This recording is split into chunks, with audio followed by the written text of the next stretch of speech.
Hey, this is Troy Taylor with the Championship Football Coaches Clinic. I got Coach DiMatteo on today. Coach, so excited to have you on.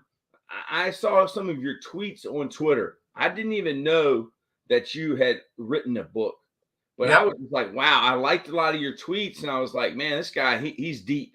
Like, I want to get, yeah, I want to get you That on. might be one word for it.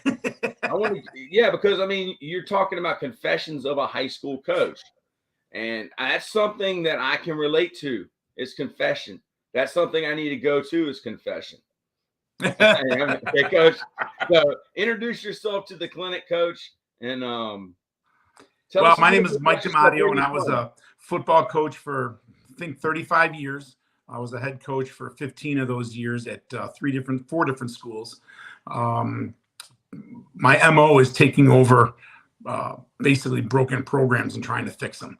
And then every time we get them, to the point where they're ready to take off, I wind up leaving and going to another program because I'm a glutton for punishment or something. Yeah. I really don't know, but it afforded me an opportunity to meet a whole bunch of fantastic people, and whether they were players or teachers, coaches, and I taught and coached, whether it was an assistant or head coach at 7 different schools in my career in Illinois.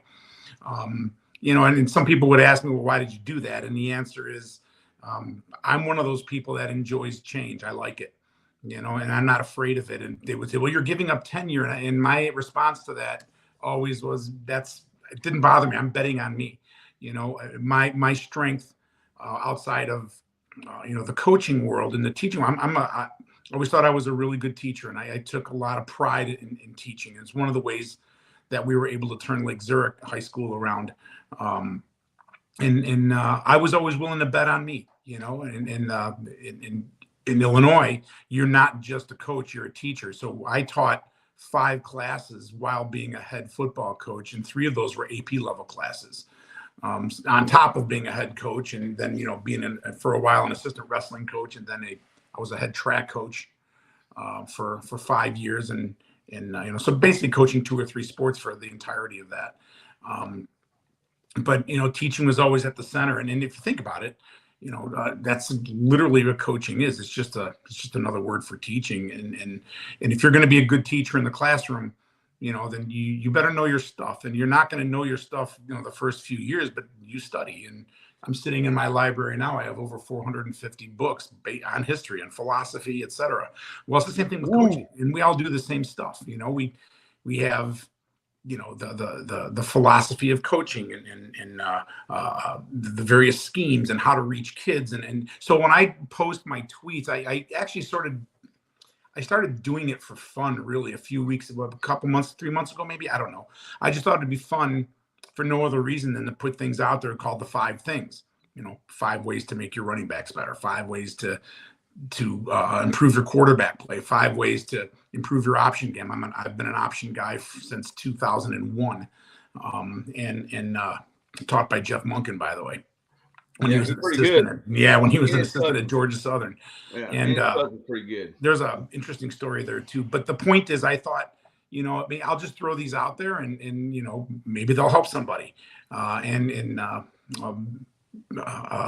It's worked out pretty well, I think. It's just been really fun. I've been able to connect with people like yourself, and it's just, I get DMs, and it's afforded me the opportunity to help people improve their option game, through DMs, and in certain instances, FaceTiming people and if they have questions. And it's just been fun. We developed a really cool system. Y'all are a cult. I mean, you're like the Wing T guys. Yeah, absolutely. Like the Tony Franklin guys. You guys are a cult. And there's no question. You help each other out, Coach. And, I would love to get you back to talk about the option, man. Well, I'd do that all day long. I love it. Coach. I mean, that's something you have to. I coached at Virginia Union University, and our first game was against the coach that used to be at ETSU.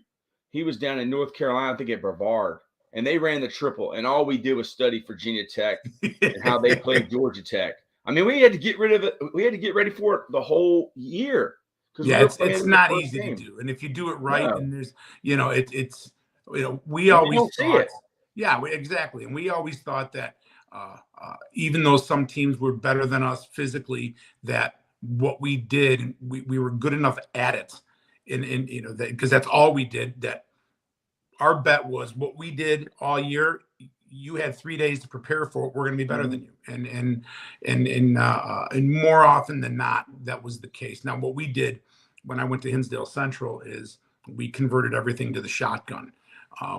For a variety of different reasons, and I kind of outline them in the book. But it's, if you took under center triple and do what we do, the rules are all the same. It's just that the landmarks are different and the mesh point is different. And for us, that was the key. I just spoke about that in Texas a couple 3 weeks ago. It's all about the mesh. Yeah, I'm gonna get you back on and just do an X's and O's.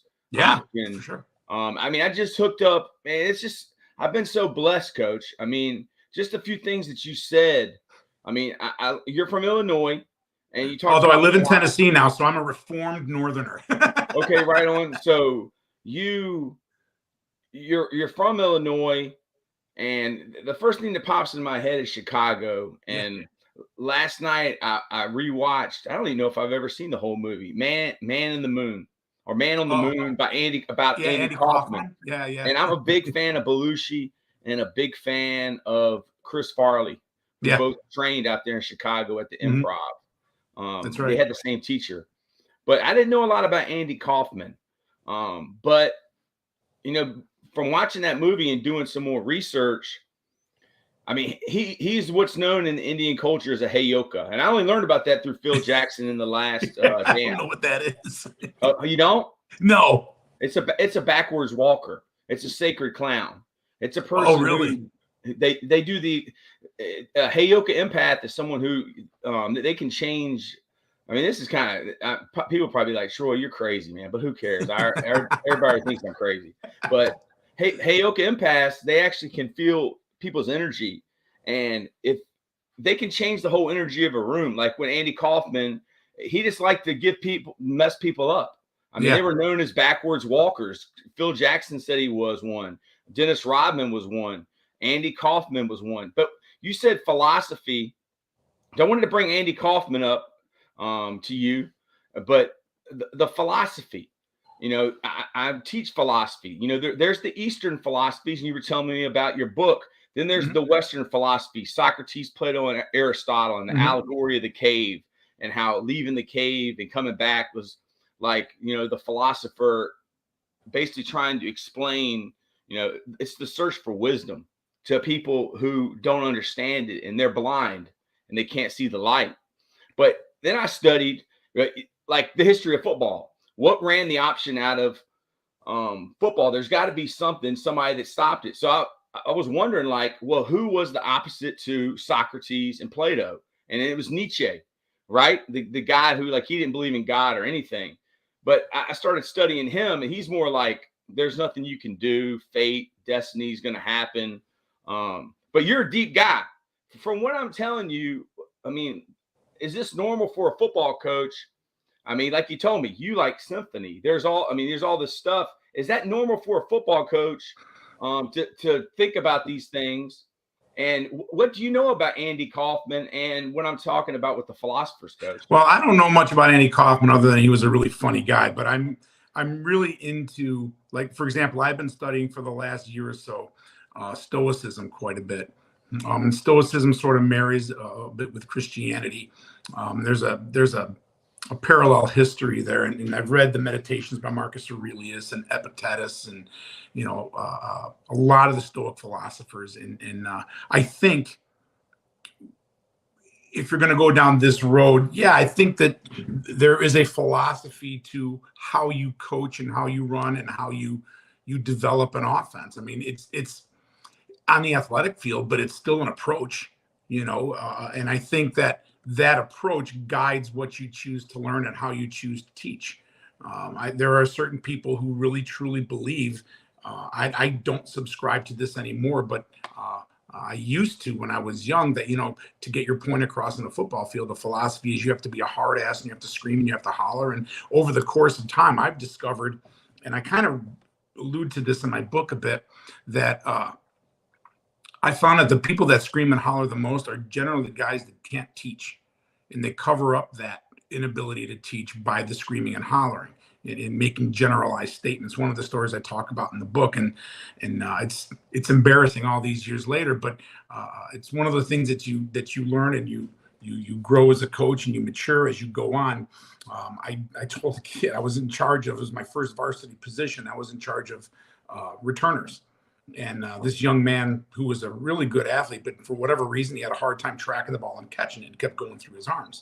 And my big coaching point was, hey, Pete, that really stinks. And it's a great coaching point, right? And I yelled at him. Catch the ball. And so my head coach came up to me and he said to me, he put his arm around me, didn't yell at me. He said to me, that was a really good coaching point. You just got that kid better. And he said it sarcastically. And I felt about 2 inches tall. And that made an impression on me that instant, that philosophically I had to be technically as sound as I possibly could. And so I had to research, how to actually catch a punt. So for example, Boyd Dowler of the Packers, he was a big proponent when you catch a punt to keep your hands, I don't know if you can see it, but you cross your pinkies. Yeah. You cross your pinkies and you put your hands near your belly so that you eliminate the hole. There's another philosophy that says you put your elbows in, but if you look at that, your arms are out here like sticks. So Boyd Dowler crossed his pinkies and put him in here, and I started teaching that, and it made a big difference. So philosophically, whether you're rhapsodizing about life or our plane of existence, or whether you're trying to become a better football coach, what exactly is your philosophy?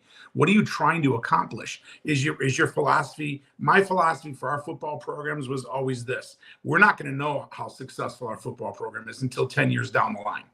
And I used to have parents get very upset with me when I'd say that. And the answer, the reason why, is because are we helping to produce better, productive citizens and family men and people that are going to contribute to the community? Or are we just worried about football games?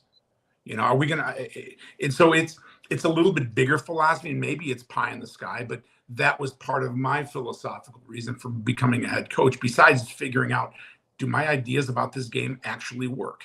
And then once I got involved in it, it was a lot bigger than that. Interpersonal relationships with coaches, how to manage coaches. At one point I think it was 16 guys on our staff, and we had our biggest program was 87 players on the varsity alone. That was just juniors and seniors. And how do you manage all that? How do you manage expectations of parents, and what does your program stand for? Is it just wins? Because to me, if your program stands for just wins and losses, you're missing the boat.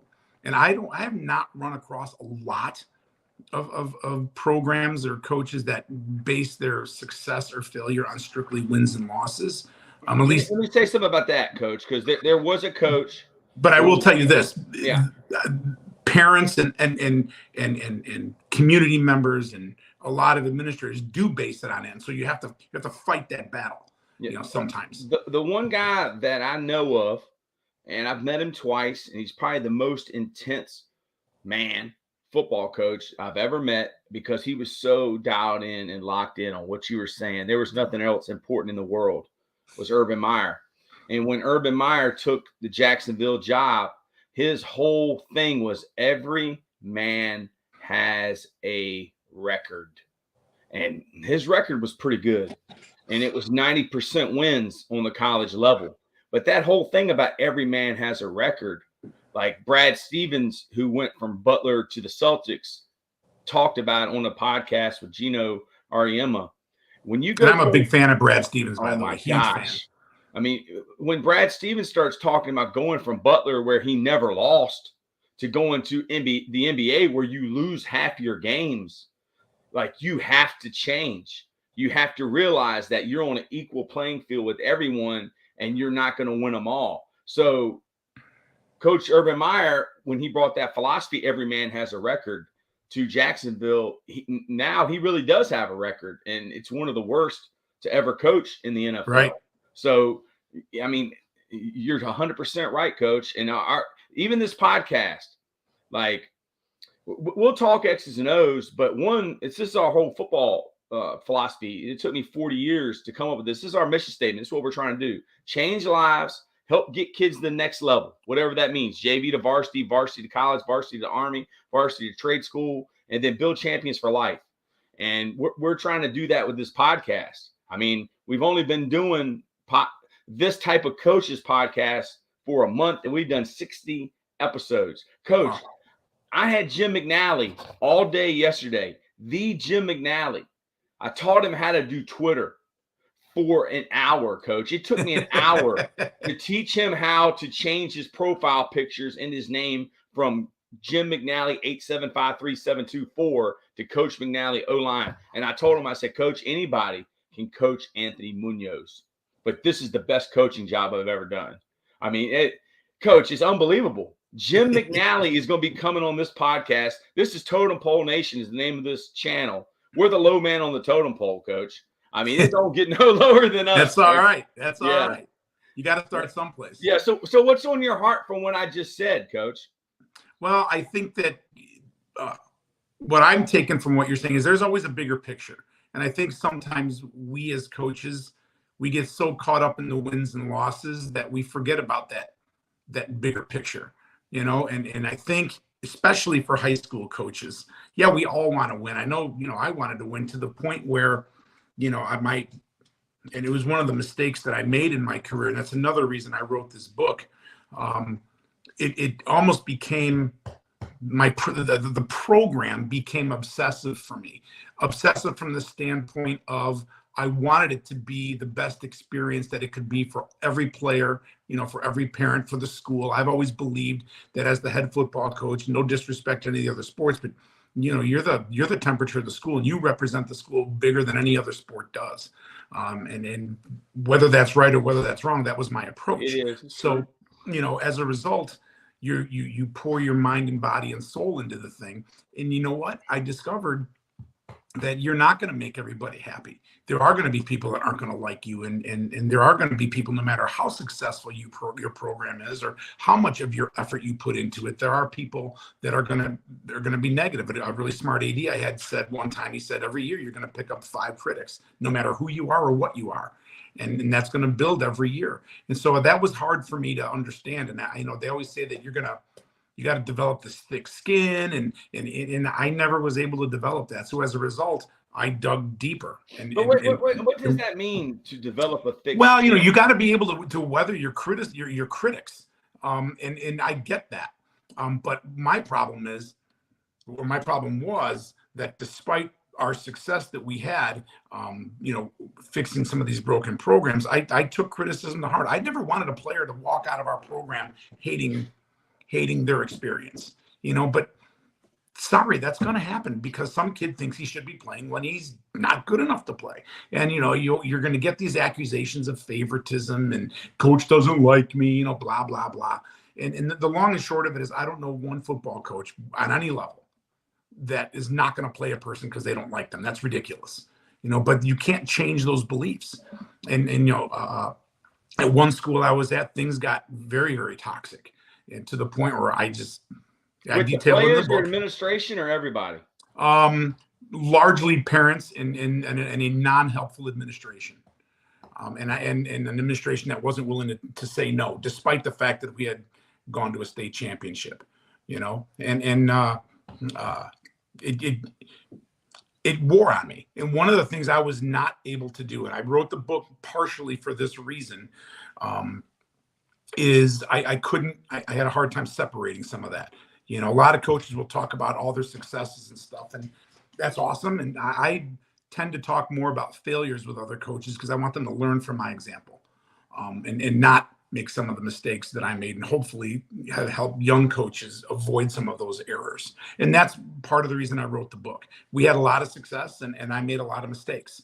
And that book was specifically titled Confessions of a High School Football Coach for one specific reason. It was sort of modeled after Jean-Jacques Rousseau's Confessions, where he was a 19th or 18th century philosopher who wrote this book called The Confessions of Jean-Jacques Rousseau. And he says in the book, this is going to be as honest as I can possibly make it. I'm holding nothing back. This is who, and it's pretty revealing. Well, I decided I was going to write this book, and I was going to try to model it the same way for no other reason than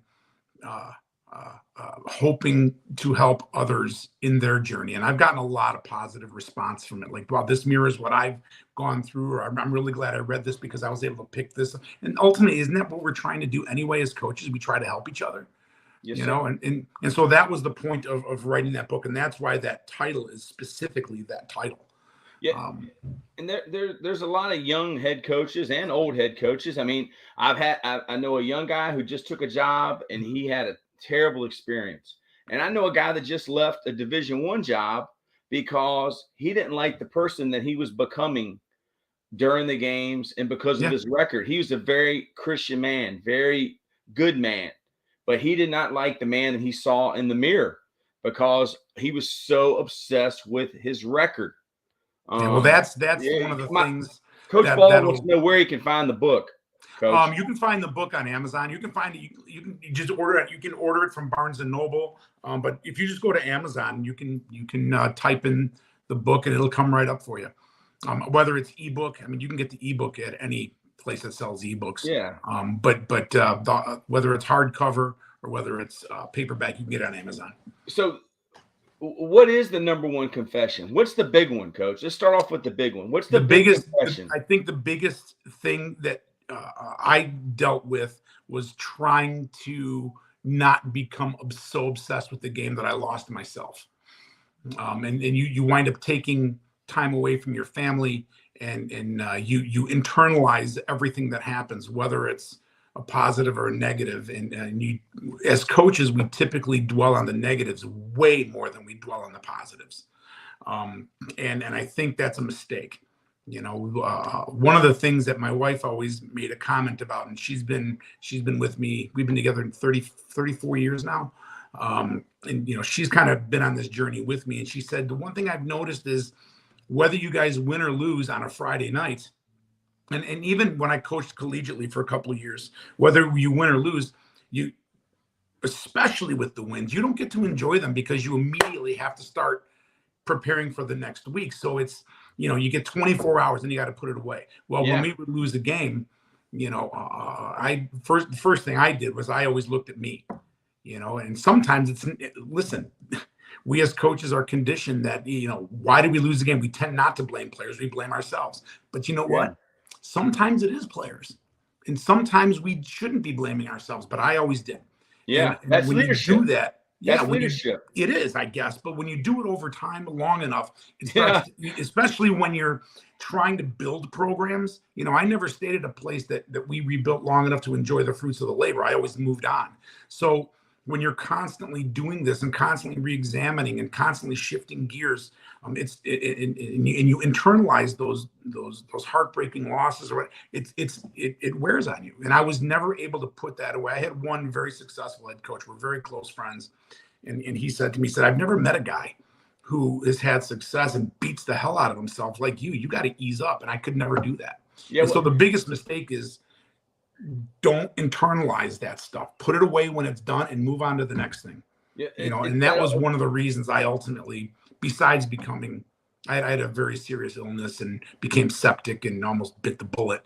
And that ultimately forced me out of the game, at least from a head coaching standpoint. I'm healthy now. You know, wow. It took me 3 years to get healthy. And I mean, Coach, if you watch Coach Wackenheim, who's the head coach at VMI, he actually wants to start a coaches counseling program where there could be coaches that are going through the stuff like you went through, but they didn't have anybody to talk to because you know, some people don't have mentors or they can't talk to the coach down the street because they got to play them. But just from what you said, like just thinking about it, it reminds me of what Gary Gaines says, the great, you know, Permian Odessa coach, that wins and losses, man, I'm gonna get emotional now. I was thinking about this, but you know, the only difference between wins and losses is really how the outside world treats you. And the wins, the losses are really, really low, and the wins really aren't that high anymore. You know, it's funny. I have a really good friend of mine who's a very, very successful head coach in Illinois. I mean, he's won multiple state championships. And he said to me, it's not even fun to win anymore, because when we do win, if we don't blow people up, it's like hey, Saban. Excuse me one second. I got my dog barking at deer. Yeah, it's just like Nick Saban, Coach. Nick Saban says, when we win, it ain't by enough. And Right. when we lose, exactly it's in right. the world. You know, so we get caught into this situation we can never win. Now, I'm going to tell you, listen, I had some great experience. You cut it out, Ranger. I had some great experiences, and I do not regret for 1 minute my career and the men I was able to coach. I mean, one of the great things is in 2002, when we turned around Lake Zurich and went to the semifinals, that team every single year has a reunion. And because that team literally changed an entire school. And at that point in time, the school had won 3 games in 3 years. And 3 years later, we take over. 3 years later, we're in the semifinals. They have a reunion every single year, and every single year they invite me. And these are grown men now. They're, in their 30s and have careers. So with some of that comes that. And so that's a great positive. And you'll get emails on occasion. I had one the other day, a young man who's a dad now said, thank you so much for helping me in my youth. So you get a mixture of both. And that's the yin and yang of coaching, especially when you do it in this particular game. I can't speak for basketball. I can't speak for other sports, but I can tell you this. And again, I hope I don't offend anybody, but I say it how I think it is. It doesn't matter. And the long and short of it is, when you go back to your reunions, nobody's talking about, the badminton team. They're talking about the football team, and and the football guys all get together and they talk about that stuff. And we have a significantly large impact, but we also have to realize that we have to learn to enjoy the great stuff, and we can't internalize to the point of self-deprecation, all the bad stuff. We can't do that. And we do, though. We do because we care. And yes, as head coaches, we look in the mirror first, and we ride that horse the longest. And sometimes that's not good. Or we get so obsessed. The last school I was the head coach at, I had a liver tumor, and I detail this in the book. And I had to have major surgery, and then I became septic. And once the doctor told me I could, leave the house, the first thing I did was I went to summer camp, and I had lost 35 pounds. I had black under my eyes. I had a coach on my podcast. He had a stroke too. Yes. So 2 strokes at 26. That's right. This year. This is actually sort of funny. My assistants, when I finally made it back to practice, they were taking bets how long I'd be able to stand up on the field. And we were, it was all in good fun, but I would make it 35 minutes. And finally, one of my coaches said, you have to go home today, right now.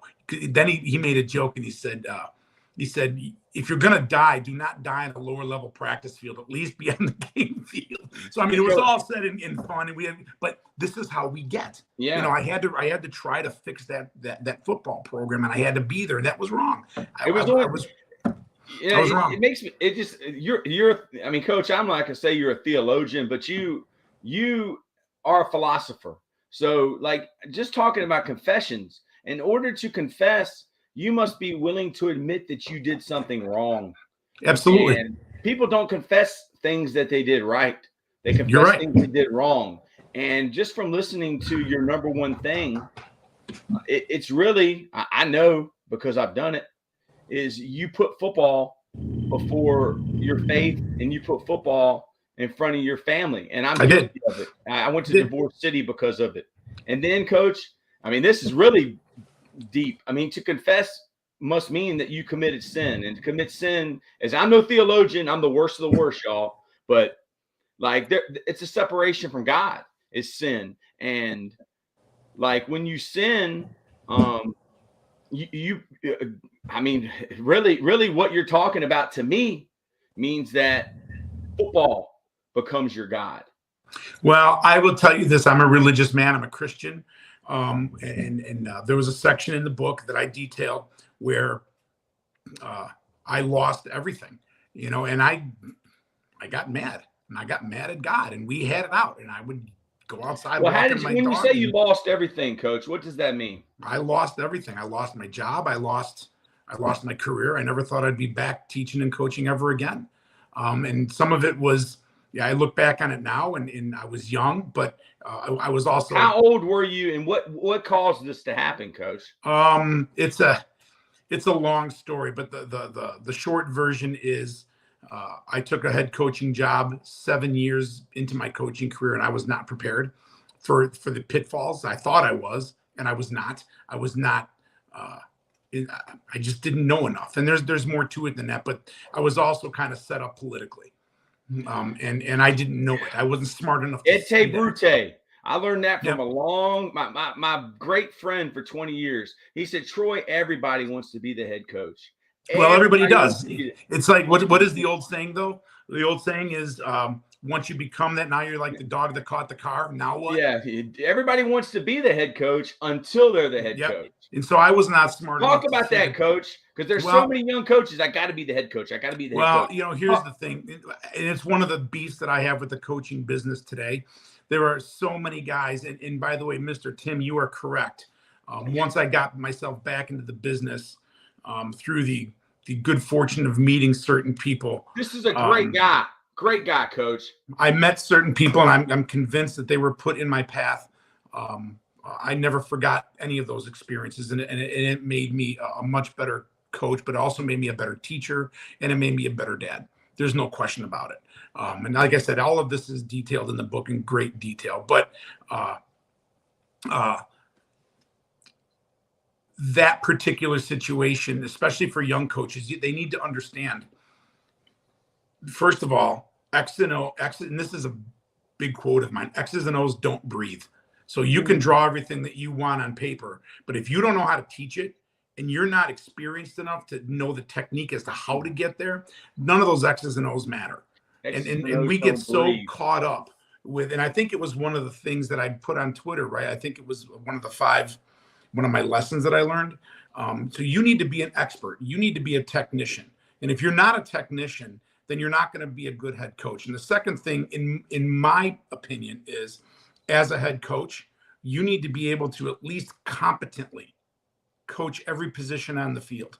And if you can't do that, you're not ready to be a head coach. And that's just my opinion. I could be completely wrong. Say that again. Say it again. You have to be able to coach competently every position on the field. So let's say, for example, your offensive line coach happens to be sick for whatever reason. You better be able to step in there and teach offensive line technique. And if you can't do it, then how are you supposed to evaluate that particular coach? You can't be the CEO. Yeah, you can't be the top of the organization unless you know how to mop the floor. That's exactly do correct. The books. And ironically enough, when my father was alive, he had a business, and I started working for him. Melinda, will you get the dog, please? So, Coach, your wife stayed by you every second. You got an old school Patsy Cline stand by your man. She's way better than me, that's for sure. She's a great mom. She's a great partner, and she's a wonderful person, and I couldn't be more blessed. But to me, if you're going to be a successful head coach, then you have to be able to coach the positions, or else you can't evaluate what's working and what isn't properly. Now, that doesn't mean that I'm going to be as good an offensive line coach as Gary Gaiman or Joe Lewandowski, the line coaches I had, but or even the latest guy that I had a chance to work with, Sean Milligan, who's outstanding. He's the offensive line coach at Buffalo Grove. What were you going to say about your dad? What's that? You were about to say something about your dad. Well, my father taught me years and years and years ago. I started working at his restaurant at 9 years old, and he had me scrubbing floors. And I asked him one day on the way home, I said, why do I have to do this? You're the boss. When do I get to be the boss? He said, you get to be the boss when you learn everything. Yeah. And I said, what does that mean? He said, just keep scrubbing the floors. But when I was 16 years old, because I worked throughout high school, I worked 42 hours a week at our restaurant while playing football, etc. And I was managing my dad's restaurant at 16, so I learned it from the ground up. And that was a really important lesson for me. And that's how I tried to approach football. But when I got that first head coaching job, I was not prepared. Yeah, like Nick Saban. I mean, Nick Saban's dad ran a gas station. and he screwed up and didn't clean the windshield properly one time, and his dad went crazy. Yeah, How you do it's all those anything little is how you things. do everything. But this is my point. How are you supposed to get your football? How are you supposed to rebuild a program if you can't know how it's supposed to be done? How DB play is supposed to be? How does your defense work? Now I'm not a defensive coordinator as good as, for example, Chad Hetlet or Jeff Velk. But if I have to, I can coach the defense. And a lot of these young guys can't do that. So my piece of advice for young guys is do not be in a hurry. Take your time, support your head coach, become the expert at your position. Don't be backbiting in the back room when the head coach is out of the room, how bad he is, blah, blah, blah. Do everything you can to support the program, but improve yourself. And find out what you can do. My first job working for John Urban, besides being a freshman coach, was to pick up the towels in the varsity locker room. And I was thrilled. To do that because I had the opportunity to be in the varsity locker room. And Coach Urban was a great mentor to me. I was lucky to get a chance with him. So don't be in a hurry, guys. Do not be in a hurry. There's so many pieces. How are you supposed to deal with administration? How do you deal with parents? What is your off-season program going to be like? How do you deal with in-game clock management issues? What do you do when you have a coach that is a negative influence? What do you do when you're not allowed to fire a coach who's being a negative influence? These are things you're in a bad spot, Coach. You know what I mean? If you don't have control of your own staff, you might as well be coaching for the Dallas Cowboys. Yeah, but that's my. So these are things Coach. You have to learn through the process, and too many guys. The other thing is this: start coaching with freshmen. Don't automatically assume because you played college ball, you're a varsity coach. I had a professional lineman coach with me my first year at Lake Zurich, and he said to me, I had no idea. It's one thing to play it; it's another thing to coach it. And and he was a very intelligent, insightful man, Joe Lewandowski, and he played professionally, and he said I had no idea. Now this is many years ago when we were really, really young. I mean, the best players don't make the best coaches, and that's the reason Larry Bird wasn't good. That was the Jordan. Joe.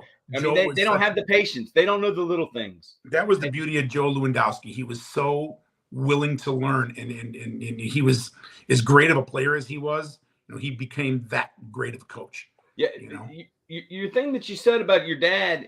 My dad was a drill instructor in the Marine Corps. In the late 50s, before Vietnam really got going. But he's always told me, he said, Troy, you got to learn to take orders before you give orders. That's exactly right. I mean, that's exactly right. You better let's segue that into the business world. How many of these young people in their mid-20s all of a sudden they want to be a manager, but yet they don't know how to manage? That's because they've never had to learn how to manage because they've never had to take orders. In order to coach, you must first have been coached. And don't we see that in education? We see that in education. Somebody teaches for 3 years and they want to get into administration. Coach, more money. And we're stuck in a situation where we have too many administrators that aren't great teachers. Coach, I'm gonna start really. You're getting me going now, Coach. Okay, so a guy gets out of law school, and with 1 year, he becomes a politician.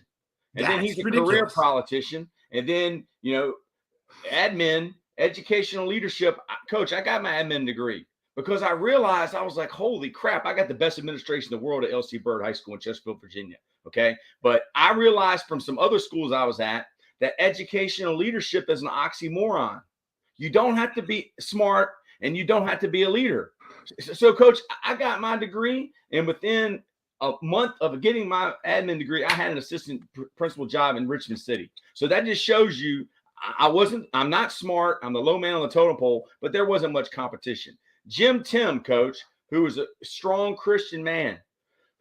What is the greatest lesson you've ever learned? I think you probably already said that. In terms of coaching or in terms of my life? I think he's talking about life, but don't put football before your faith and your family is what I'm thinking. But is there anything else? Or is there something bigger than that?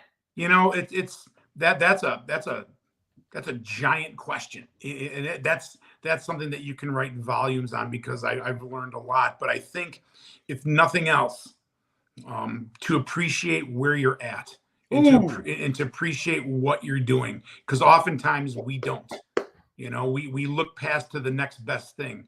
What's the next thing I can do? When in fact we forget that what you're surrounded by. I'll give you an example. We moved to East Tennessee from Illinois, and I'm retired now. and I'm not coaching yet. And I'm where I'm sitting right now. I'm looking out I have a essentially a picture window, and it looks over our property into my neighbor's property.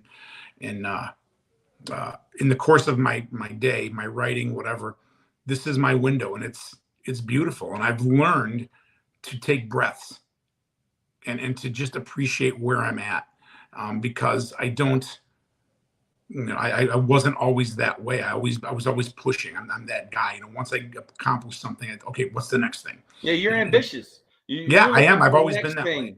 I mean, that's humans. That's our human nature. That's the reason we've gone all around the planet since we've been here. But that's what makes people like Alexander the Great. But it's also precisely why so many coaches, and I think I'm probably one of them, after a time we burn ourselves out because we keep pushing to the next thing. And I've learned now. I still don't think, because you are what you are at some point. Yes. But I've learned to be more present and to appreciate the gifts that I've been given, whether it's family or whether it's, where we live or my friends. I'm a pretty, I went through some rough times and, but gosh, dog it, man, I'm pretty damn blessed and I'm pretty happy about it. And that's just how I feel about it. And I don't make any bones about it. I didn't always feel that way, but I do now. I mean, and that comes with age too. I think I'm going to. Yes, sir. It definitely does. Like, let me make my confession to you. Is like my first head coaching job. I was so worried about my record. I can't have a losing record. So like, you know how you get. Oh well, we're going to be able to beat this team, but this next one, I don't know. We got to win this many, so we got 10 games. We can at least win 5, so I don't have a losing record. So I went 5-5. The best thing that ever happened to me was in the spring COVID season that we played. I went 1-5 at a school that's won 3 state championships and won 80% of their games. And I had a coaches meeting on the phone, and one coach was like, young guy was like, "What are we gonna do?" And I was like, "Dude, we're already some of the best coaches around. We're just gonna keep doing what we're doing. Next year we're in the playoffs. This year we're in the regional championship." Like, I didn't die. Nothing bad happened. Like, right. I was still the same coach. And that was the best thing that ever happened to me, man. It was going COVID and 1-5. Like, it made me realize it's almost like stoicism. Like, whatever's going to happen is going to happen. I'm going to do my best. Win. What's important now? Trust the process. Don't be worried about the outcome. That's Nick Saban. That's Bud Foster on the lunch pail. I mean, Eastern philosophy. That's Buddhism. If you know that your process is solid, and you get your process in place, and you have assistants that are with you, you keep rowing the boat in that direction, and things will happen. They will happen in a positive way. If you take care of kids, do the best you can, constantly try to improve yourself, but surround yourself with people who have the same vision, more often than not, things are going to work out. But again, I say to you, and to any young coaches that are listening, you have to understand that it's culture over everything. It is not X's and O's.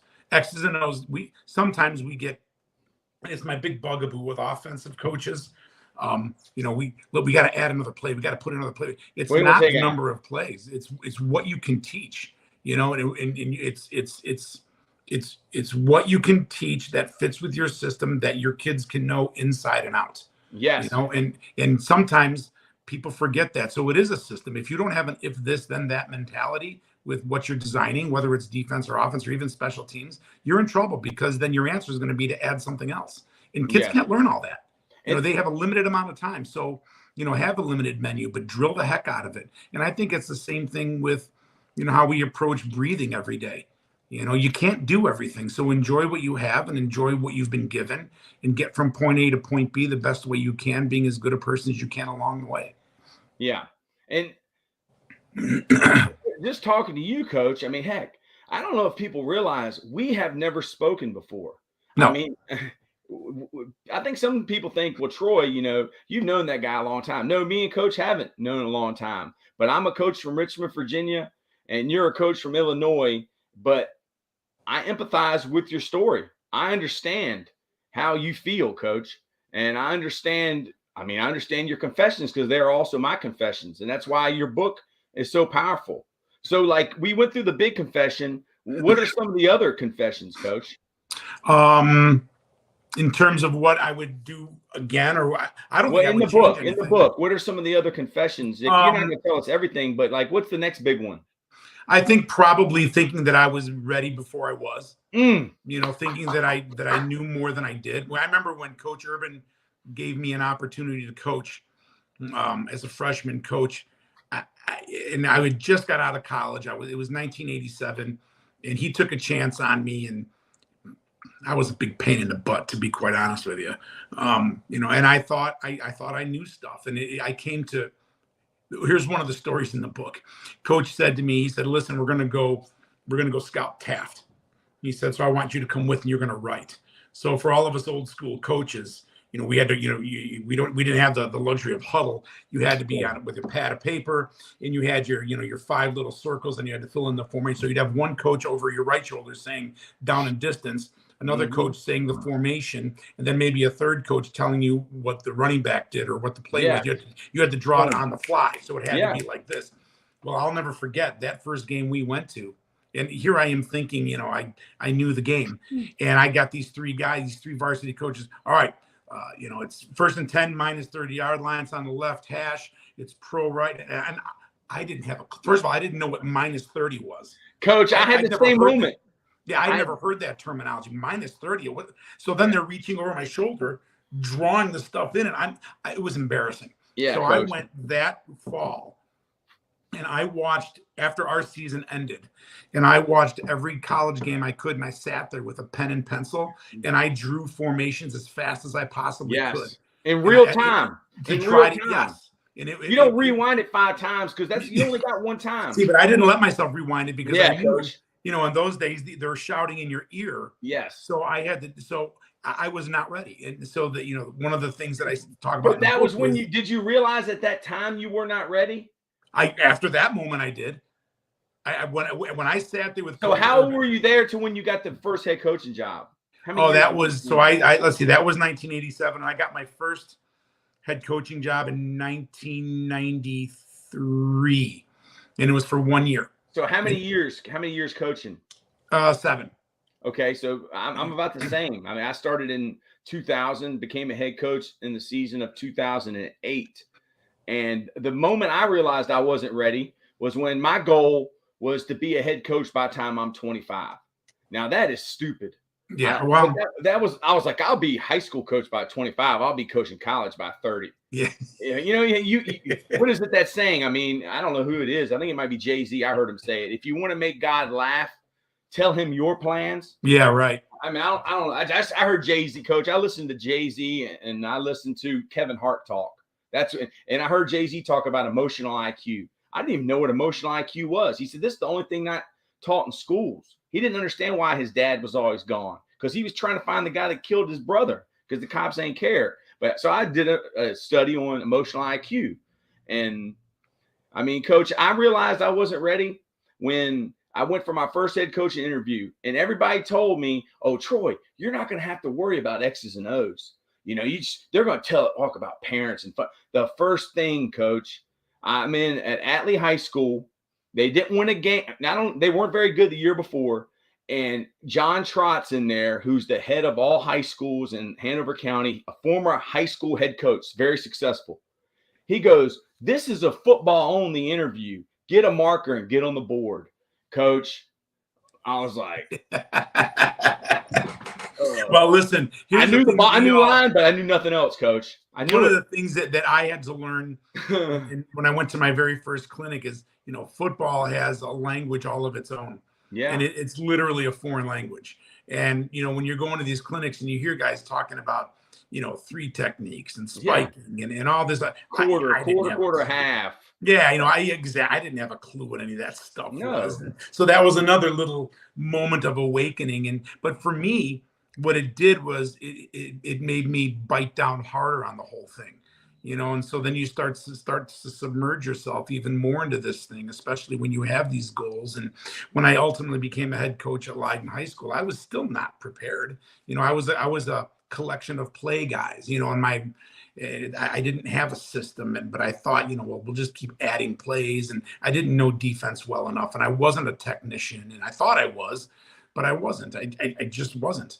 And so there is a point in time where you have to humble yourself.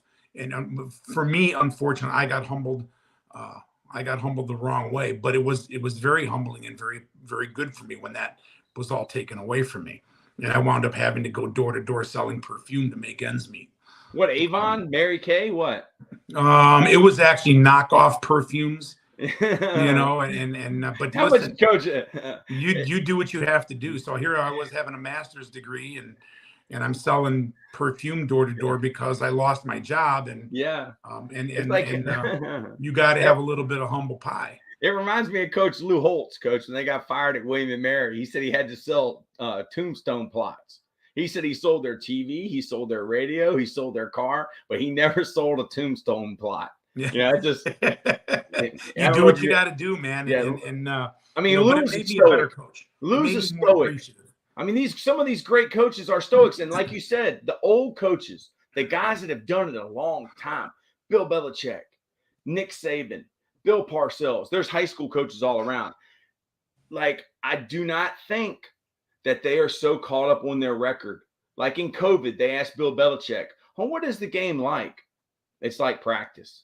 I mean, when you've coached in that many Super Bowls, I mean, you win them, you lose them. I mean, it's like practice. You're basically practicing to get better. And, I used to say it's the team that does what they do better than the other team. But now it's the team that makes less mistakes. Look at the Super Bowl. There's no question about that. Look at the Super Bowl. I mean, if Jalen Hurts holds on to the ball, if they can cover guys that are in motion, they probably win the Super Bowl. But they didn't win the Super Bowl because they made less mistakes. Yeah, well, that's why we practice, right? And that's why practice is so extremely important. If you're not going to practice the way you're going to play the game at game tempo, at game speed, etc., then you're going to have a problem during a game, in my opinion. And I don't care whether you are padded or not padded. You have to at least practice fast, and you have to. That's why you limit your menu. And, especially at the high school level, you limit your menu and you rep. And one of the things, for example, in gun option football, it's all about the mesh. To my mind, it's all about, if you don't get that part of it, you're in trouble. And so we have a designated mesh coach. And for the last 3 years, I was the mesh coach. It gets boring. And I would tell our guys, you know what? It gets boring, but here's the deal. Champions don't get bored. There's always something to fix. No, if you're it's a Lou Holtz. If you're bored, you don't have big enough goals. That's right. I mean, Elon Musk doesn't get bored. Right.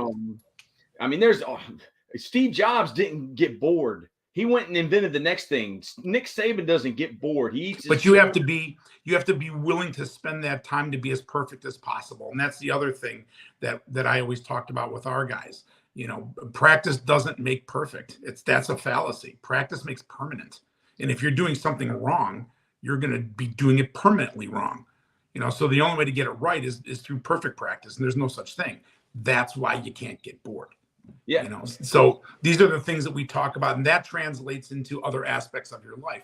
And I would say this: you get 15 math questions to do. Why are you stopping at 11? Because you're sick and tired of doing it? Finish it. That mentality will lead you to your work mentality, which means your boss someday is going to notice, you know what? He's the only guy or she's the only girl that finishes tasks to their completion. I'm going to keep that person in my sights, and that's how you move up the ladder. Yeah. It's all those little things, those attention to detail things. And that's why I keep saying to young coaches, it's so very important that you do not rush the process. Learn as much as you can and take your time, and don't be so concerned with being a varsity coach. Be concerned with being a coach. Yeah. The rest of it takes care of itself. I mean, any good head coach worth their salt is going to help you move up the ladder. Anyway. I mean, Coach Joe Azavet, who was head coach at Nassau Community College, he was assistant at Rocky Top, University of Tennessee, where Jeremy Pruitt. I mean, this guy's coached high school, junior college, Tennessee. He said, Troy, coaching's coaching. Everybody's always caught up. I keep saying this. High school coaches want to go to college. College guys want to go to the NFL. And NFL guys, they just want to coach and go back to high school. Yeah. I mean, it's crazy. But Coach, let me ask you about practicing the games. Yeah. I mean, if you're a head coach for a long time, like Bill Belichick, 30 years, I don't know, and he has 15 games a year. I'm not good math, but that's like 450 games. Like, is the game also practice? Because There are learning from that. Oh, I absolutely. I mean, that's why we watch film, right? We watch Mm-hmm. film to be able to try to learn from what we did in a game. Yeah. And we watch practice film to try to figure out how we can get better. I think the big mistake, however, and especially now with how big and fast kids are getting, is that, and this is going to probably be pretty counterintuitive, is that we beat up a lot of guys in practice. Yes. We do too much of that stuff. I've lost there's a more lot of games ways because of getting guys hurt in practice. The first day yeah. of pads, I used to have guys concussions. Yeah. This is a young coach, stupid. I mean, collarbones broke, dislocated shoulders, broke arms, and I'm like, you're beating yourself. That's right. So Jeff Velk, who is now the head, he was my defensive coordinator when I stepped down. He took over and has done a fabulous job at Buffalo Grove High School. And if anybody's interested in his practice methodology, I would. Well, I want to get him on, Coach. Well, I would absolutely. Yeah, just text me his number. Tell him that he needs to come on. Jeff does some really unique stuff, and I was not. He asked me to come back to help out. They wanted to learn my system of gun triple, and I said okay, because Jeff was so wonderful to me when I was sick. So I came back and finished my career as one of his assistants, and he started practicing with no pads, and I couldn't believe it. I was like, what are we doing? And he said, listen, I want to try this. It's the COVID year, and if it doesn't work, we'll know. And I said, cool, I'm on board. Let's try. Well, I'm going to tell you what. One of the phrases that Jeff says was, the best ability is availability. Ooh. And we never had, to my knowledge, in the 3 years I was there, we didn't have any, I think we had one practice injury, as a twisted ankle. Yeah, you can't make the club in a tub. No, and I totally agree. It kind of changed the way that I thought about things. He only was actually in pads once a week. I mean, you have your leg pads, and you wear like the spider pads. Yeah. But there was no full blown out, live. Yeah. We didn't do that. He just didn't do it. We went, I think, the first year that COVID year, we were 5-1 with a completely new offensive system, the gun triple.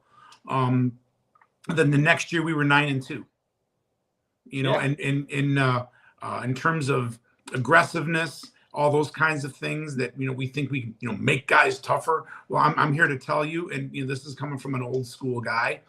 We had no issues. We were just physical as anybody else. Yes. And so I think one of the things that has to change in our sport, and I do think the NFL is doing this. In fact, I think the head coach of the Eagles said something similar prior to the Super Bowl. This is a long season, and now even high school, these kids are bigger, faster, stronger. We have good weight programs. And by the way, young coaches, if you do not have a properly designed weight program, you are never going to turn the corner. Coach, you're gonna get me preaching, because there's so many guys I know. They say, I want to be head coach. I didn't get a head coaching interview. I'm trying to go to Georgia or South Carolina to be a head coach. Well, dude, you're an assistant coach in Virginia, and you're not even involved in the off-season. Yeah, no, you got it. You're not even involved in the off-season program. How can you be a head coach? Yeah, the weight program is enormous. Yeah, it's you want to be enormous. head coach? If you don't have a lifting program, and that goes for any sport, whether it's women's softball or it doesn't matter. You got to have a weightlifting program. But what I learned in you have to always be open to new ideas. Jeff has really done a great job with this whole non-contact practice thing, and it is not diminished. And now there's going to be guys out there going, this bald guy's crazy. No. You got to hit every day, or you got to have. And I'm here to tell you, man, it's Coach, changed the way I think about things. There's that D3 coach, Coach Gilardi, the guy from Gagliardi. This guy was doing it 30 years ago. Yeah. He said, we don't wear pads. Everybody, what? Yeah. No, we don't wear pads. And that's when I was like, they don't wear pads? I was like, there might be something to this. I mean, you like you said, you have to be humble to even be able to research. You're a researcher. Jeff did a great job. And I'm telling you, if you're going to talk about this ever, call Jeff. Coach, give me his number. I'll get him on tomorrow, Coach. We don't have school Monday or Tuesday. I'll get you back to talk about the triple, Coach. I got Brent Pry from Virginia Tech. We got McNally from the Giants and Bengals. We got Tony Franklin, who Yeah. he doesn't do podcasts other than his own, coming on Monday. So That's awesome. Yeah, man. Our system of running the gun triple is a little bit different. We've been doing it since 2007. We've had a lot of success with it. I actually thought about creating a YouTube channel just for nothing else other than Coach, come on my YouTube channel. Okay. Yeah, come on my YouTube. Whenever you want to come talk about option, come over here, Coach. All right. I got Jim McNally. I mean, Coach McNally, he sent me a message today. I mean, Coach, it was all about now on his iPad, he's got a different Twitter. So he's got an old Twitter. Well, how do I get that off? I was like, we got oh my God. Coach, I was going to do a Zoom call with him. And yeah, just Jim McNally, Coach. Yeah, is there another GOAT that's still alive? I can't believe you just said that. That's funny. Yeah, dude, I've spent the greatest coaching I've ever done is there's two guys. Since I've been doing this podcast, I had Tom McDaniels. That's Josh McDaniels' dad. Yeah. 40-year high school coach, okay, at in Ohio, at Warren Harding and Maslin's rival. I mean, the dude has got a son that's a head coach in the NFL. It took me an hour, Coach. I had to put him on FaceTime on my phone and record it. And I told him, and that's coaching. When you can, I mean, it took me an hour to get him hooked up, Coach. So you got to be willing to learn. And absolutely. And, I mean, what an opportunity and what a blessing. How blessed have I been to meet someone like you and meet these other guys. I mean, I appreciate that's nice today, Coach. I don't belong in that company, but I appreciate it, Coach. You know, but I've talked to NFL. I've coached two of my least favorite podcasts I've done have been with college coaches, and they don't want to talk. They just don't want to do it. Their heart's not into it. I mean, it don't even matter about X's and O's to me. Like, let's just talk about life or talk about ball. Like, it doesn't have to be about what you do. But that was two of my – these are colleges where people would be like, wow, I like to go there. But here's another one, Coach. Gene Chizik. Oh, yeah. Gene Chizik had told the player operations guy, I might be able to do 15 minutes. Like, it's going to be tough. Gene Chizik's dad was a high school coach and a principal in South Florida in Seminole County. And when I found that out, Gene Chizik did an hour and 15 minutes. A great Christian man, Coach. That's hour awesome. And 15 minutes with that's me. Awesome. What a blessing. I mean, one of the things I think that, especially for high school coaches, and I ran into this early in my career, and I always said I was never going to do that. And I wound up not when I became a head coach is spend time with young guys that want to talk to you. I mean, there's no greater honor than when somebody asks you to speak with them about what you know. So I always made sure that I did that. And in my career early on, I had a couple of head coaches. They big time me and didn't want to talk to me because I was a lowly assistant, and that rubbed me the wrong way. And I always thought if I get to the point where I have something worthwhile to say and somebody asks me about it, I was never gonna not talk about it, because this is how we get better. And I always believe, somebody asked me the other day, how come you don't charge for when people call you? And I said, because what I know is either through my experience or I gleaned it from somebody else. And it's supposed to be the kind of thing where we share ideas with other coaches. In the end, we're trying to get each other better, as well as our players and our programs better. So why would I charge for that? I don't believe in that. Amen. If one person can watch this and get better, it was worth it, Coach. Yeah, absolutely. One person. That's so old man told me that once. He said, if you go to a clinic and learn one thing, just one thing, you got better. And right. I mean, Coach, the receiver coach of the Chargers, just named Chris Beatty. He's a high school coach here from Virginia. He coached Percy Harvin. All right, so if you coach Percy Harvin, he never says anything bad about Percy Harvin. He was this high school coach. He went to 3 state championships, won 1. But he said his whole career is because of Percy Harvin.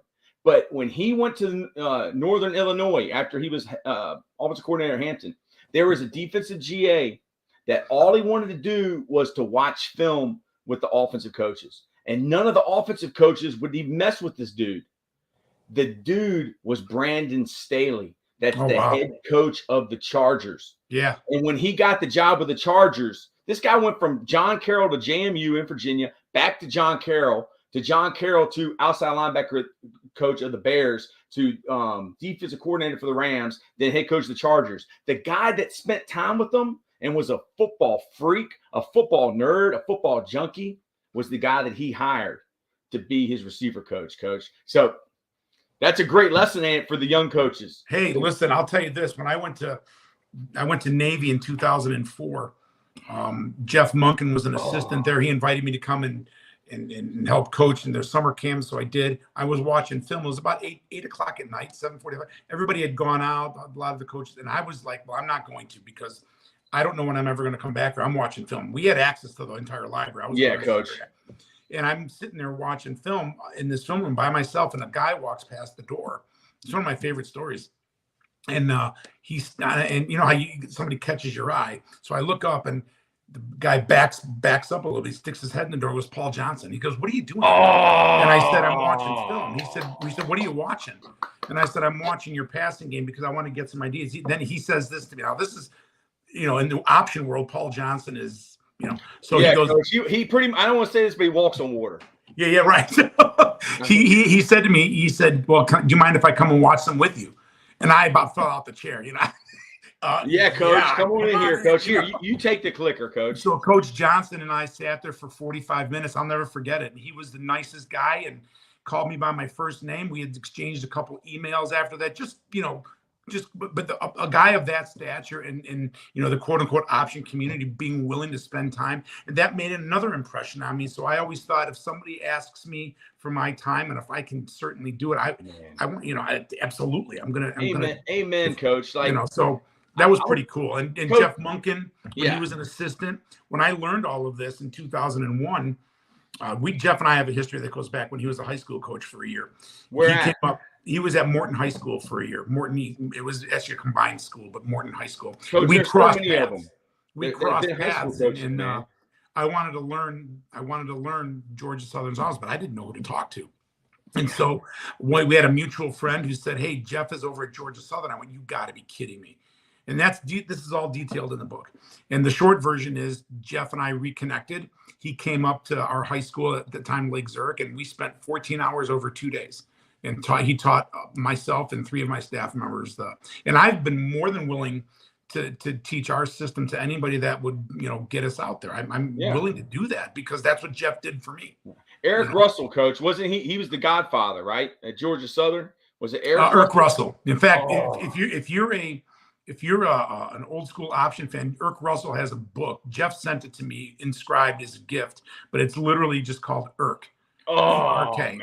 And it details when he left the University of Georgia and how he literally went with a cup in his hand to breakfasts throughout the Georgia area to solicit donations to start this program. It's a wonderful book. And he talks about, him and Paul Johnson and I don't think Tim Stowers was quite there yet, but they're literally sitting around a table inventing the flex bone offense. Yeah. I mean, they had to break the bone. They had to break really the cool. bone.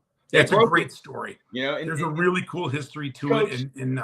And I think with what we started doing in 07, we kind of we evolved it a bit, because we were running true triple in 07. True triple to me meaning Coach Johnson's rules, everything under center, but we converted to the gun before anybody was doing that, as far as I know.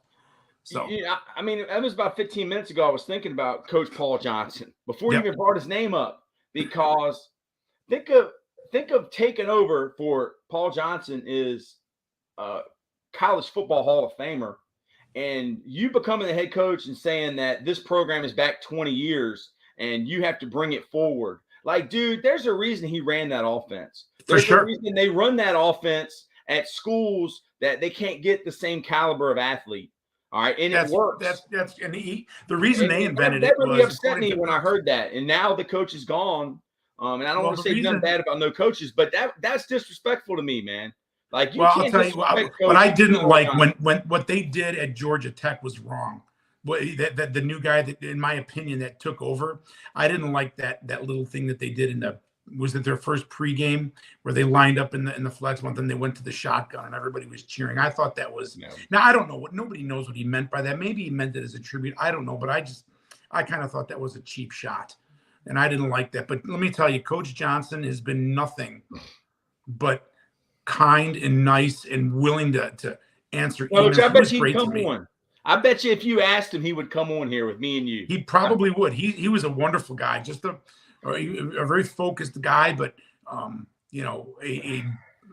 just a maverick in that regard. And he was fun to be around. And Jeff Monken was the same way. I mean, like I said, I'm biased because Jeff and I are good friends, but Jeff is just a really great guy. And I'll tell you another guy. His cousin Tony Monken is one of the best coaches in Illinois. Yeah, and so is his brother Teddy. So there's like a whole Monken lineage. And there's a Todd Monken that just got the Ravens. Well, that's Tony and Ted's brother Todd. Wow, man. So they're just wonderful. Tony's one of my best friends in the world, and they're just wonderful people, and great football minds. Just great football minds. Some of the younger coaches in our area, Coach, and it's probably because of social media. I mean, when we were growing up, we didn't have that. We didn't have, oh, well, look at this, what this program is doing, or look what this coach's success, or look at this kid's offer. Like, it was in the paper, you knew about it. But if it wasn't in the paper, then, I mean, people might have talked. But, like, coaching is a fraternity. It is. For sure it is. And, yeah, you're going to have some battles on the field, and you're going to have some disagreements. But in the end, if everybody is on the same page that we're in it for the kids, it'll work out. So talk a little bit about that, Coach, about that coaching is a fraternity. This is our ministry. This is our ministry. In a manner of speaking, I agree with you. It's we all know what we go through on a day-to-day and a week-to-week basis. We all understand this, and this is why I think it's extremely important that when we go, for example, to clinics, that, you sit in the instructional thing, but more importantly, you sit around the table and you talk with each other. And if nothing else, and I truly mean this, there is value in shared experience, whether it's negative shared experience and we help each other talk through that, or just understanding that we all kind of go through the same stuff. And part of the reason for my book was to point some of that out, and I've had more than one coach who's read the book email me or text me or say, listen, this really rang true for me. Thanks for writing about it, because it's the same thing that I've been dealing with, or that I dealt with, or, one of the outstanding football coaches in the country is a guy named Tim Doherty, he coaches at, I believe it's Hamilton High School in Arizona. He was at Edwardsville High School in Illinois. He's a fabulous coach, and he's a good friend. And he said very much the same. I want to get him on, Coach. Yeah, Tim Doherty's outstanding. He's outstanding. When we get these guys on, Coach, you'll come on, and I'll let we'll co-host it. Okay, that's fine. Yeah. He said, a lot of what you wrote about, it was the same thing that I went through. So if nothing else, it's cathartic for other coaches to read, some of the things that not only were maybe singular to myself, but, in some instance similar to what they've gone through. And you know what? In the end, you'll come out the other side. You will, and do I have regrets about my career? Not really. I mean, there's certain places I wish I would have stayed longer to enjoy the fruits of our labor. And there's one school in particular I have a deep love for that I never will get over. It's kind of like a love affair, but listen, everything happens for a reason. And I wouldn't have the opportunities that I've had if my path wasn't the path that it was. And yes, we make plans and God laughs. Yeah. This is Coach Bald from Totem Pole Nation. Nobody knows these stories unless they meet you, and this magic somehow comes up. This is awesome. Thank you for documenting this. And that's what we're doing, Coach. We're documenting history. And, that's awesome. I appreciate that. Somebody's going to watch this. I don't know if you have kids or grandkids. But I do. I have 3 kids, all in their 20s. And talking about coaching as a fraternity and that we've been through this, like my son, he's a coach's son. He's in 6th grade. He's 11. He got to meet Jim McNally yesterday, a guy that's coached in 4 Super Bowls. My dad worked at Reynolds Metals. Your dad ran a restaurant. We didn't get to meet NFL coaches. Right. But I took my son and another young coach that was working for me at the time to a basketball game. It was our school versus the best school in the country. Okay. Matt McClung that won the dunk contest? Oh, yeah. In fact, ironically enough, I saw that this morning. Oh, Coach, he played for Team Loaded. Okay. That's the AAU team. And the AAU team has the same coach as John Marshall High School. Guy's name's Ty. I need to get Ty on here after he gets done. Coach, they should be playing pro teams, this high school, John Marshall. Yeah. They were number 1 in the country. We went to watch our high school that's pretty good, coached by a great coach that played at Virginia Tech, Troy Mance. But the 23-year-old coach, we're losing to the number one team in the country. He's standing up and yelling at our coach and yelling at his sons, who's a player. And I'm like, dude. And my son, once I drop the dude off, my son looks at me and goes, Dad, they didn't say anything to us when we was losing by 35 to Highland Springs. I was like, dude, you're a genius. But he understands this is a fraternity. He understands that we've lost some games we should have won, and we won some that we should have lost. Yep. But he knows you don't do that. You don't yell at the man in the arena, because you will be, if you are the dude, and if you're, that's it, the competitor. When you're going to be on the other side, and all the guys in our business that are devoting their time and their efforts and their lives, in many instances, they deserve a modicum of respect, regardless. And I don't think there's any reason to go trashing people. And I just don't, I've tried never to operate that way. I am not perfect. I've made errors along the way. And I am the first to admit that, but anybody that's in our line of work, or in my case, was in that line of work, they deserve a certain modicum of respect. There's a wonderful guy who's no longer coaching. He was at, his name is Coach Peppers. He was at Proviso East High School in Illinois, and kind of a no-win situation. And he did some wonderful things, and he had a hard time winning games because of the situation they were in. But, he was he was an outstanding man, but more importantly, outstanding for those kids, and he didn't win a lot of games, but he was a respectful person, and everybody that I know, respected what he was trying to do. And he was just a great guy. I think the world of Coach Peppers. I wish he was back in the game. I really do. You're a historian, Coach. Yes. And I like Mike Tyson, and I like Customato.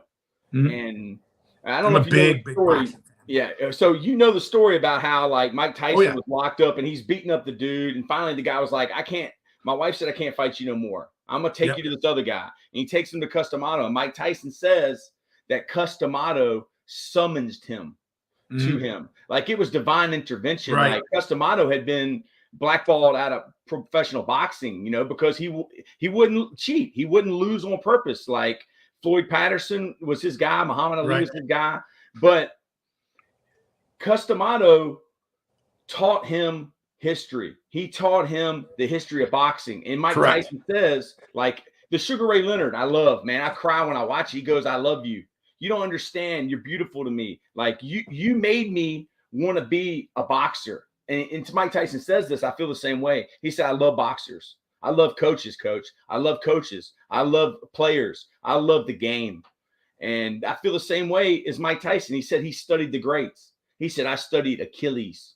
I studied Alexander the Great. I studied Charlemagne. I studied Napoleon. Like he studied all the greats, Caesar. Like everybody wanted to be like Caesar.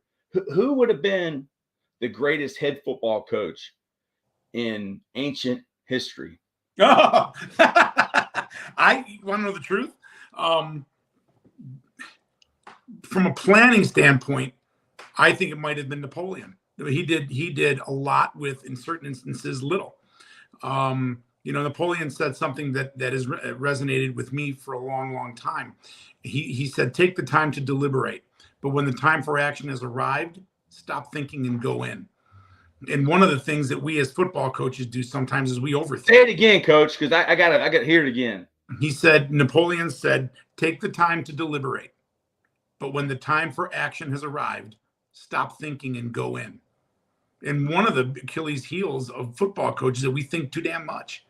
Once you've made your plans, once you have your direction, stop trying to overthink and overcoach and just go in and do your job.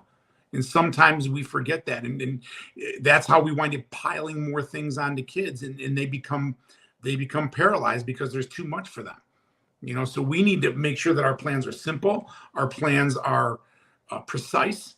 We've worked that plan. And then when all is said and done, we execute the plan, and don't try to change the plan in the middle of the stream, because you're going to outthink yourself. Don't do that. I've cost myself games doing that,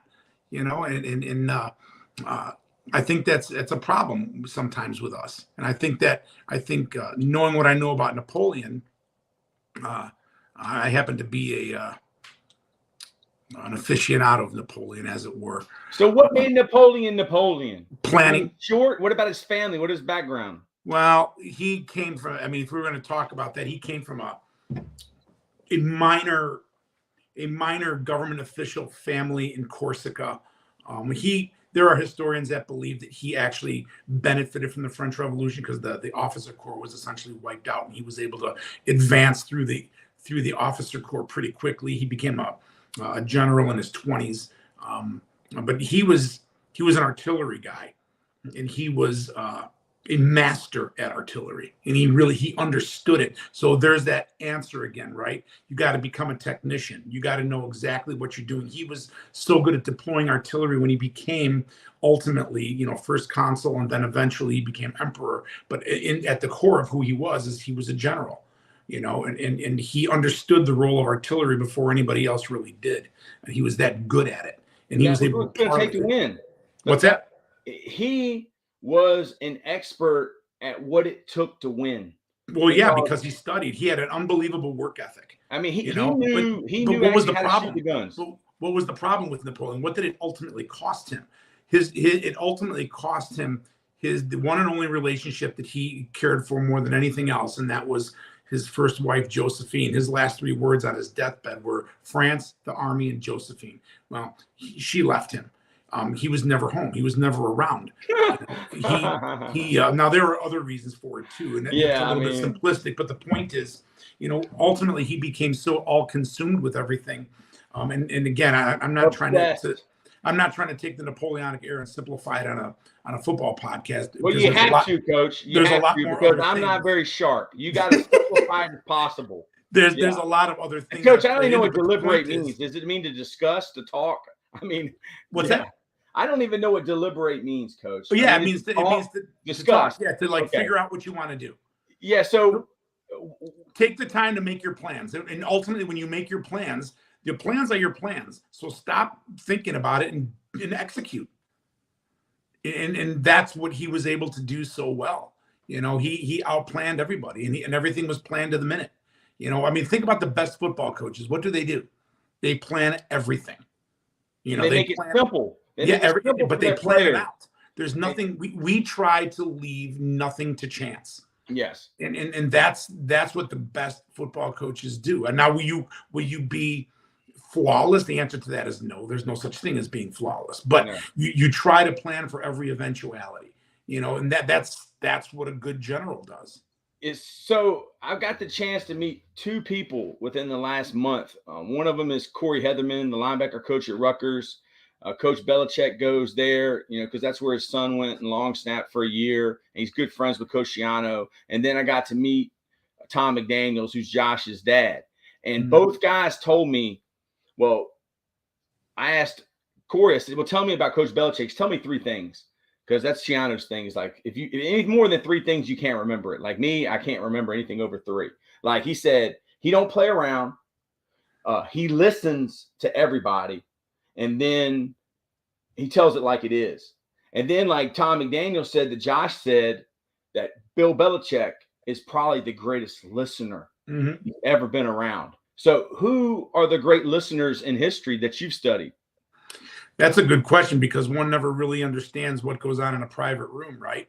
But I would think, if nothing else, just based on his commentaries, probably Caesar. He was maybe Julius or Augustus? No, Julius. He's the GOAT because he's from the bottom. He's the low man on the totem pole to be in the top. He was a very keen observer about what he was doing. And even as a young man, I mean, I'm probably not going to get the story 100%, but he was essentially kidnapped as a young man by these pirates. And these pirates were basically demanding a ransom for him. And he said, look, eventually you're going to get your ransom, but I'm going to come back and I'm going to kill all of you. And he was a young kid at the time. He was, I don't remember exactly how old he was. And the long and short of it is, he wound up, the ransom was paid. He went back shortly thereafter, not only took back his ransom, but wiped out everybody. Yeah.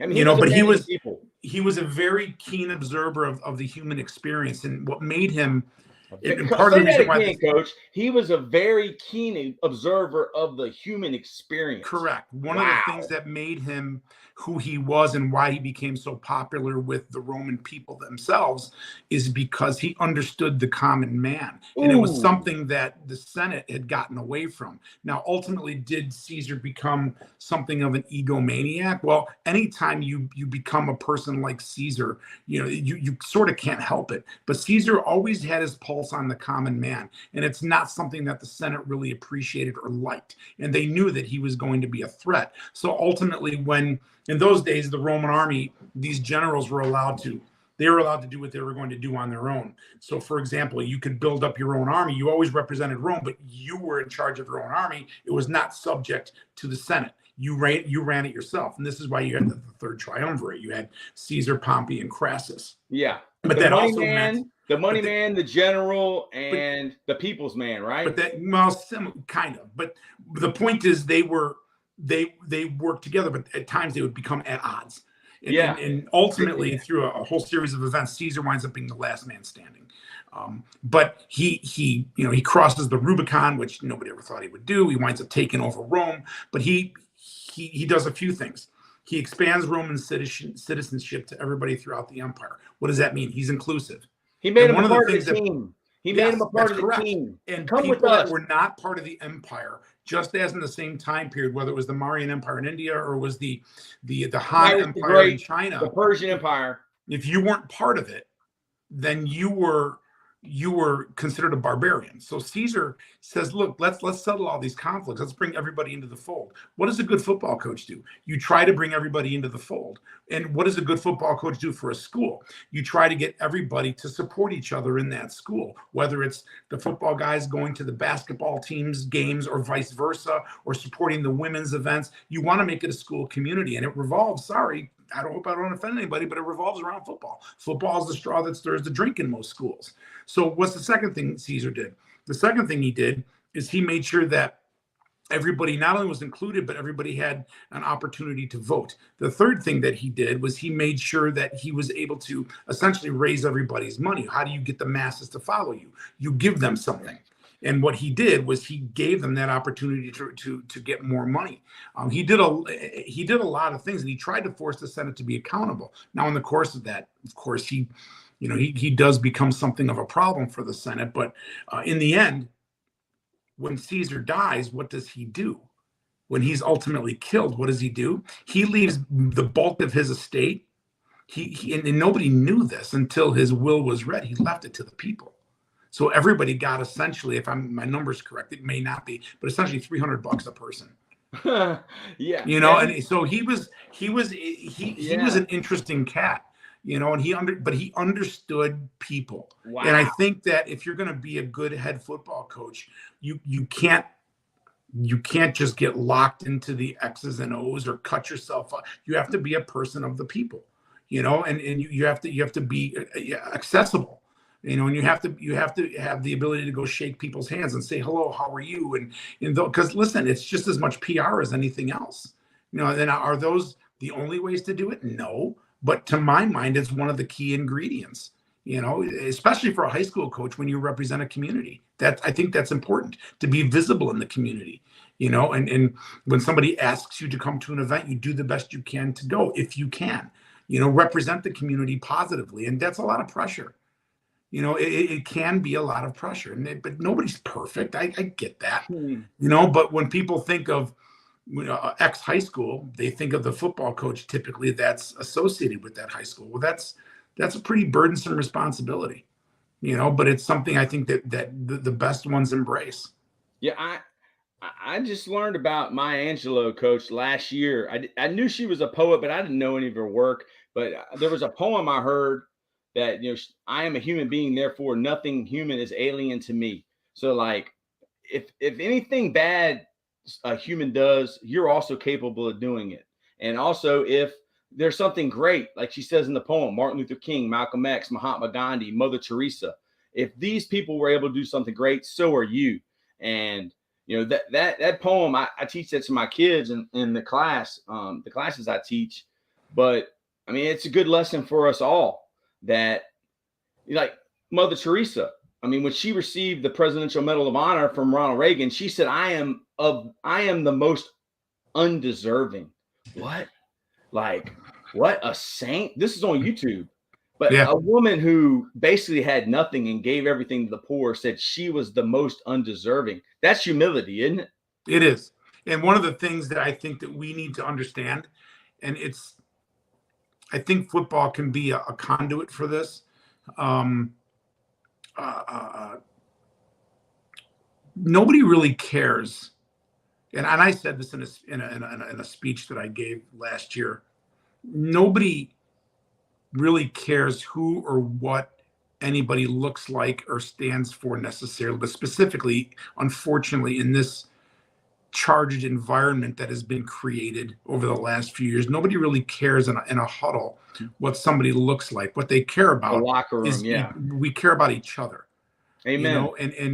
And I don't know anybody that looks in the huddle and goes, well, this person looks like this, so I'm not going to play for them. No, Amen. we're all rowing the boat in the same direction. And one of the things, and I've written about this on my Substack before, one of the things that used to be part and parcel of this particular country is the acknowledgement that while there's a lot of differences, the one thing that we have in common is the red, white, and blue. The idea that we're all citizens of this, of this particular country, regardless of race, color, creed, religion, or any of those other artificial dividers. And so at one point we used to be a multicolored blanket. But what we've become, unfortunately, is something of a quilt. And quilts are little individual squares held together by pieces of thread. Well, those threads can be easily pulled apart.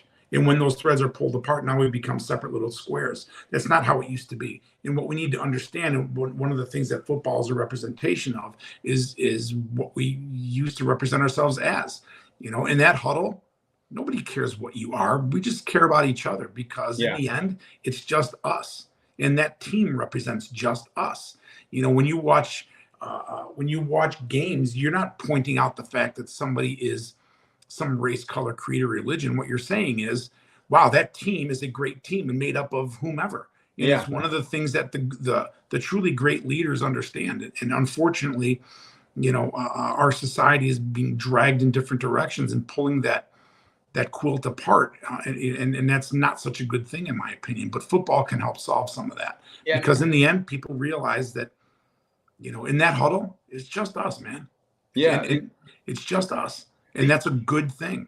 The Damar Hamlin situation, Coach, I tweeted, I was so proud to be an American when, that tragedy occurred, because there was people from all around the country, and it didn't matter what color, religion, where you were from. Everybody was just praying and was pulling for Damar Hamlin. And that made me so proud, Coach, to be an American. So, Coach, I got to get ready to go to another interview with Coach Mountjoy. But is there anything else, after I said that about Damar Hamlin and how proud I was to be an American, is there anything else that you would like to leave the clinic with on that note, or confessions that we did not go over? Make sure you go get Coach's book. But, Coach, the only thing I would, and I always end talks that I give with something like this, and again, nobody is perfect, but we have to understand, and that means all of us, whether we're teachers or coaches of any sport, we might be, in certain kids' lives, the only positive aspect of their life at that particular time. Kids come from different walks of life, different circumstances, et cetera. But the one thing that we are as coaches is we can be is that positive influence. And that doesn't mean that we lessen our expectations. But what it does mean is we have to realize that we might be the only positive force in that person's life, and we have to do the best that we can to reinforce that positiveness for them, and give them that little shiny moment to get away from it and maybe learn, and that's, I think if we can remember that goes a long way towards coaching. Amen, Coach. So I don't know if you thought, I don't know what your preconceived notions were of this podcast or interview, but was it what you were expecting? I didn't know what to expect, so I think that it was you had a fun mix of a lot of different things, and I enjoyed it. I think it was a blast, and I hope I was able to contribute something. Oh yeah, Coach, come on, man. I mean, we can all learn through someone else's human experience, and you are humble enough to admit your wrongs and your confessions. You know, me, golly, I don't Hey, think and if we anybody's have looking enough for a good pages, Coach. historical fiction novel, my book Flavius Feta Tempi, that's also out on Amazon. So Okay, can I put that plug Coach. in there? Is that okay? Yeah, no, Coach. Anything I can do to help, man. Yeah, we'll come on and just talk about that book, Coach. This is Totem Pole Nation. This is Totem Pole, Coach. It started off being 804 sports cards. Then me and my son, we were doing cards like baseball cards. I got all kinds of cards here. You know, this guy right here, he was humbled. John Morant. He said he ain't got to worry about nobody in the West. They only won 2 games like out of 20. But we started with the cards, and then we went to card shows, and we learned out we were the low man on the totem pole. So that's what we tell people. We're the low man on the totem pole. Like we don't have anything. So we're totem pole cards. Then we started making sports videos. Then it was totem pole sports. But we're totem pole nation now, Coach. We're the low man on the totem pole. We're for the common man. I love it. Like Barstool complain that they say that they are the common man for the common man. But Coach Dave Portnoy, he don't eat crunchy peanut butter, great value with the spoon. I love it. Yeah. That's so awesome. We are the common man. All right. I love it. We are the new El Presidente. So yeah, this is a movement, Coach. This is a movement, and well, I hope anybody that gets the book, either of them, Confessions of a High School Football Coach or Flavius Feta Tempi, gets something out of it, and feel free to reach out. I'm always here. I'm on Twitter, _31, or my email address is historyguy31@live.com. So just reach out. Amen, Coach. All right, I'm going to end us off, Coach, and we'll stay awesome. Talk a little bit, okay?